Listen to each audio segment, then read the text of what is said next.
Promouvoir la médiocrité, c'est appuyer la disparition de l'excellence. Encore une fois, bienvenue dans le podcast du virus nécessaire. Et si vous êtes nouveau à la chaîne, n'oubliez pas de vous abonner, d'activer la cloche de notification pour ne rien rater de nos publications. Surtout, n'hésitez pas à nous laisser un pouce bleu pour aimer notre publication et laissez-nous en commentaire votre opinion. Aucun secteur, mais alors aucun, n'est épargné dans ces pays. L'autre fois, c'était un pays convoité, un pays de référence dans l'Afrique centrale. Mais actuellement, à cause de la cupidité, à cause de l'égoïsme, du népotisme, à cause du clientélisme, les autorités ont détruit leur propre pays. Les hauts cadres du gouvernement sont les premiers à bafouer les lois nationales, sans ignorer la souffrance, la misère de son peuple.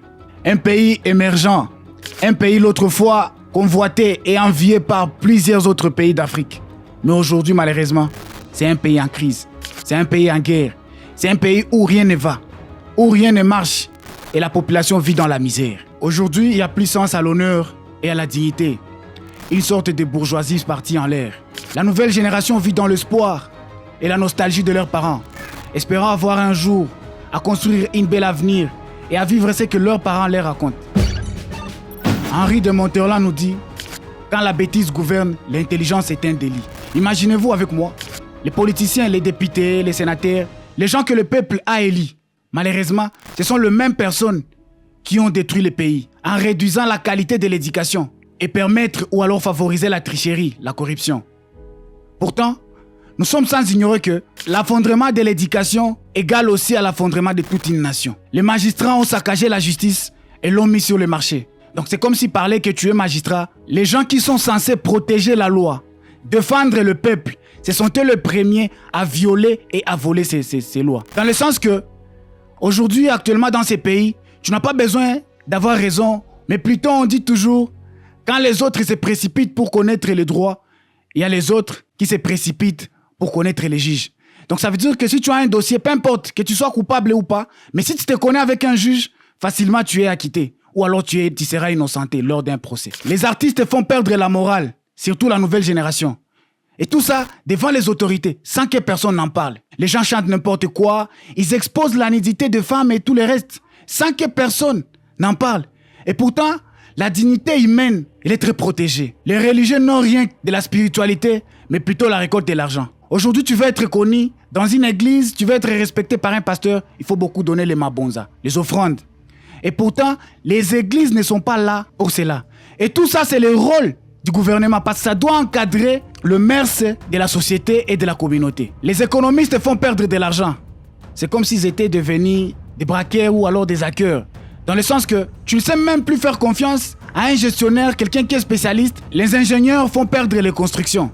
Partout, il y a des éboulements, il y a des écroulements des maisons. Chaque fois, il y a des ponts, il y a des routes qui sont en inondation lors des érosions.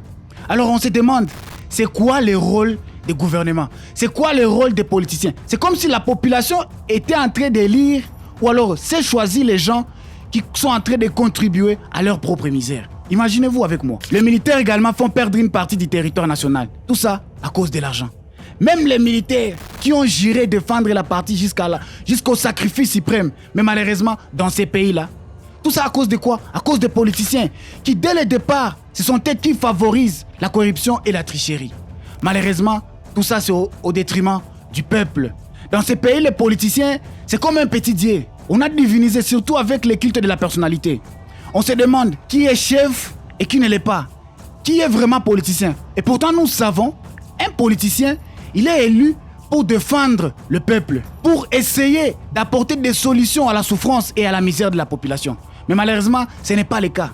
Dès lors que tu es élu, tu es député ou alors tu es un ministre dans ce pays, franchement, je vous assure, tu deviens le petit dieu. Il faut que tout le monde, partout là où tu vas passer, il faut que tout le monde t'acclame. Malheureusement, tout ça, ça déjoue et ça détruit le pays. Quand tu arrives seulement dans le pays, la beauté est disparue.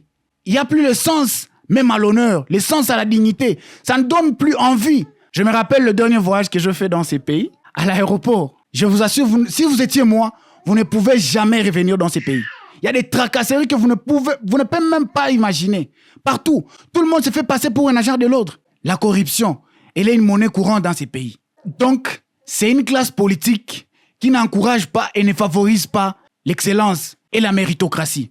Malheureusement, tout ça c'est au détriment du peuple. Promouvoir la médiocrité, c'est inciter les meilleurs collaborateurs à partir.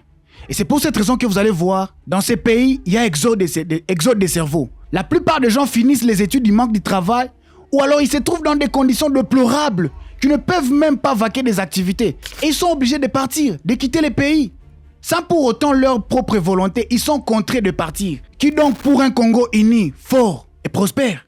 Un Congo défini par la paix, la justice et le travail, comme l'aurait voulu Emery Patrice Lumumba, l'autre fois Premier ministre de ce pays. Un grand acteur politique qui a milité et combattu pour l'indépendance. Messieurs et dames, nous attendons vos opinions dans les commentaires, surtout quant à ce qui concerne la beauté et la splendeur de ces pays. Surtout si vous êtes nouveau à la chaîne, n'oubliez pas de vous abonner et d'activer la cloche de notification et nous laisser en commentaire ce que vous pensez de nos publications et sur ces sujets. C'était dans le podcast du Virus Nécessaire, au rendez-vous du bonheur.